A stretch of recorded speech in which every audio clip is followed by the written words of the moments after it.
How are you doing? I'm Brian Nolan. Nice to meet you. I'm here in Galway a long time now, but I was actually born here. I'm from Loughrea. Lived there until I was 16 or so. Moved into Galway, but I was born in Calvary Hospital, or Galway as it was then known. Now the Bon Secours Hospital, out the Dublin Road.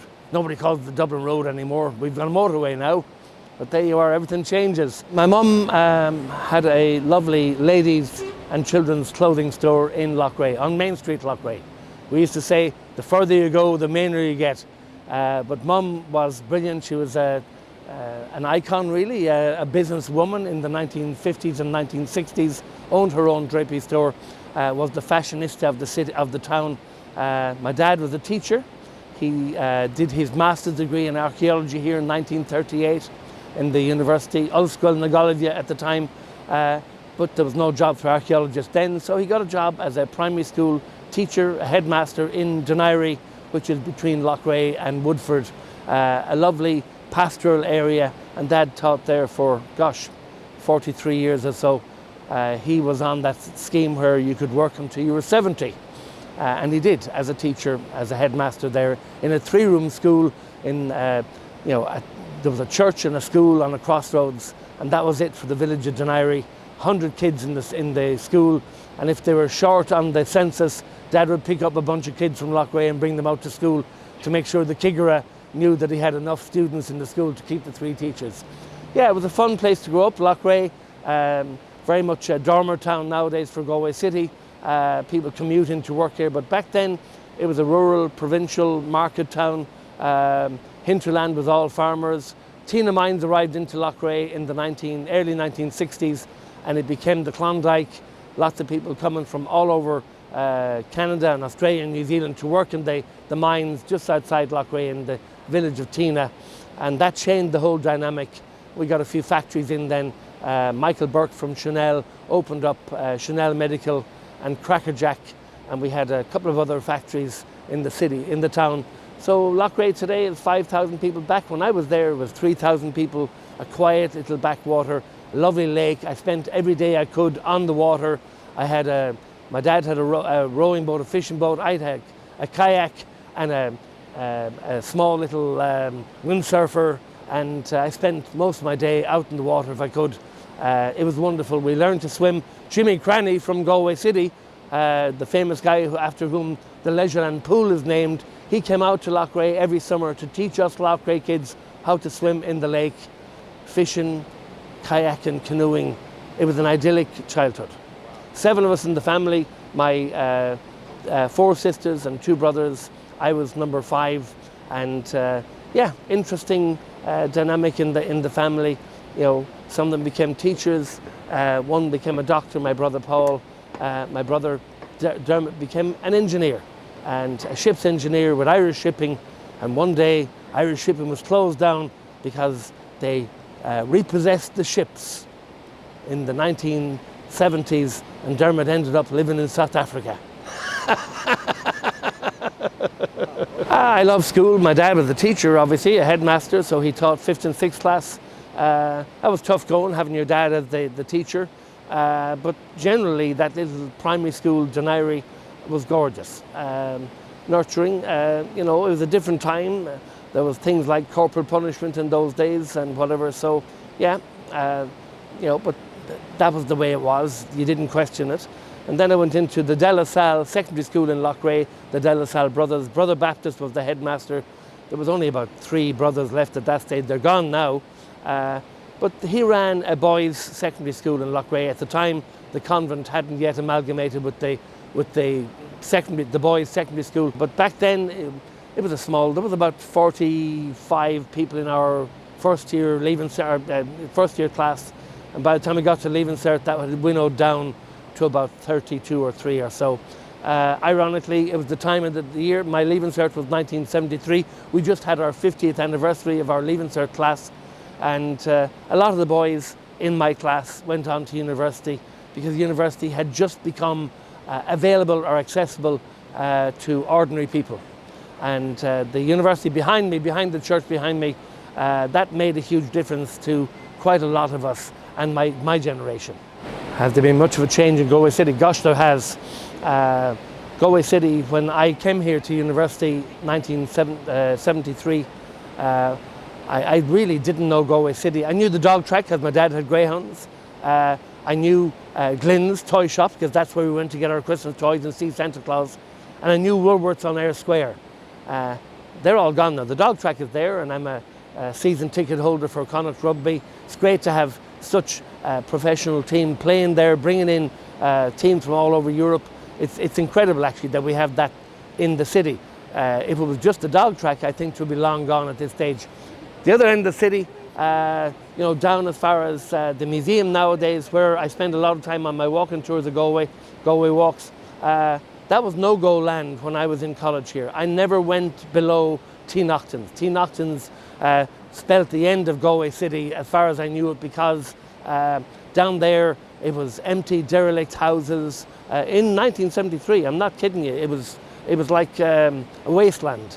Dewey's Hotel hadn't been built. There was a ruined tower at the end, which the ESB used as a substation.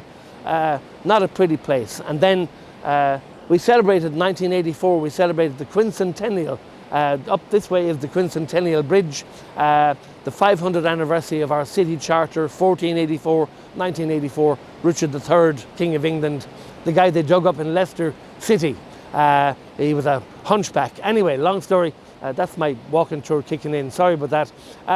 The changes began in the 80s. We had the Digital Equipment Corporation, Nortel, these wonderful companies coming to Galway, and then we had Medtronic, Boston Scientific in the mid-80s, and they changed everything. Wage packets coming in, and of course people began to settle in Galway. It became a destination.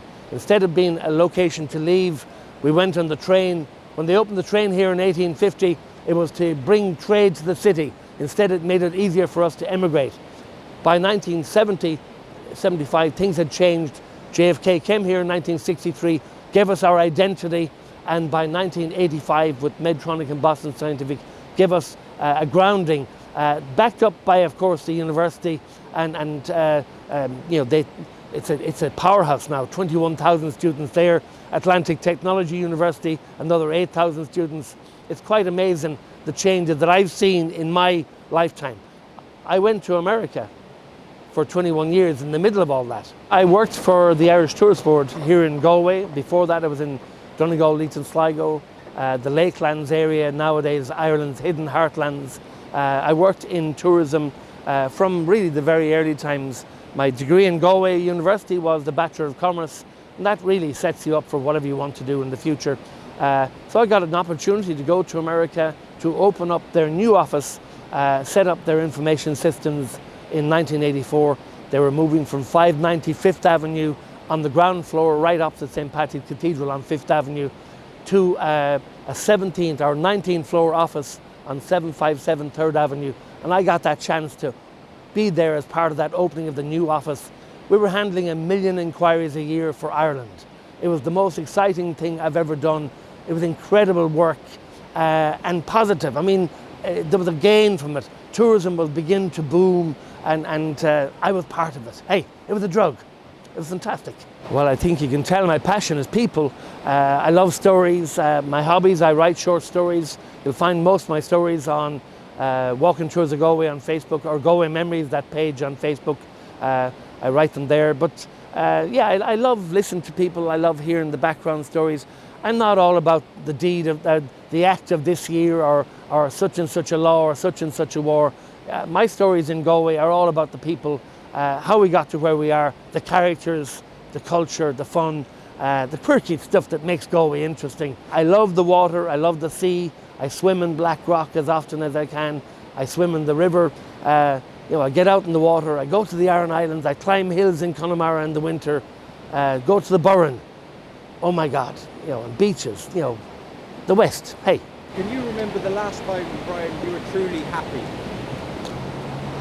Yeah, well, my birthday last year, my wife said, what would you like to do? I said, 19th of October. I said, I'd love to go for a swim at Glassalon Beach in Connemara. And oh man, out there in the water, nobody else on the beach but myself and my wife Mary. it was incredible.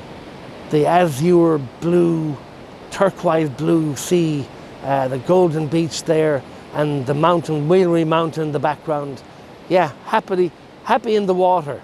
You know, when I die, I want to be, I'm saying this now, I shouldn't say this in front of people, but cremated and my ashes, you know, blown in by the wind into the sea somewhere in the west of Ireland. Hey, that's just me. My dad was from Kilkee, County Clare, and I suppose he instilled in us a love of the water, the sea, the beach, that sort of thing, yeah. The happiest day of my life, the happiest days of my life, when my 3 children were born. That made a huge difference, a mature sort of happiness. You know, the unexpected thing that men cross over into being a single man, wild, feckless, careless, to being a parent, having a life partner and having children, yeah. Do you have any regrets in life? Do I have any regrets? I sure do. I haven't travelled enough. Didn't have enough money to travel enough, that was fine. But I haven't travelled Ireland enough.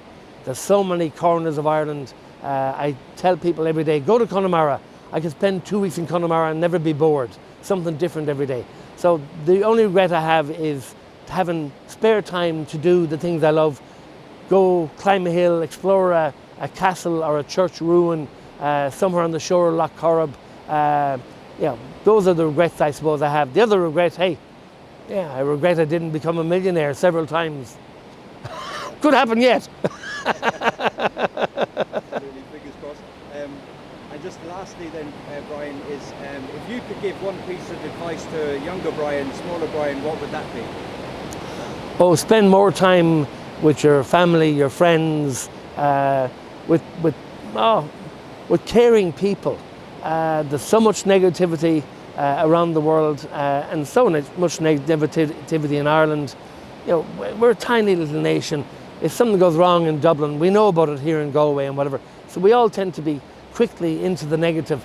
I would tell a younger Brian Nolan, you know, focus on the positives. You know, get up every morning and smile. Look in the mirror, start the day with a smile, and then infect everyone around you with the same smile.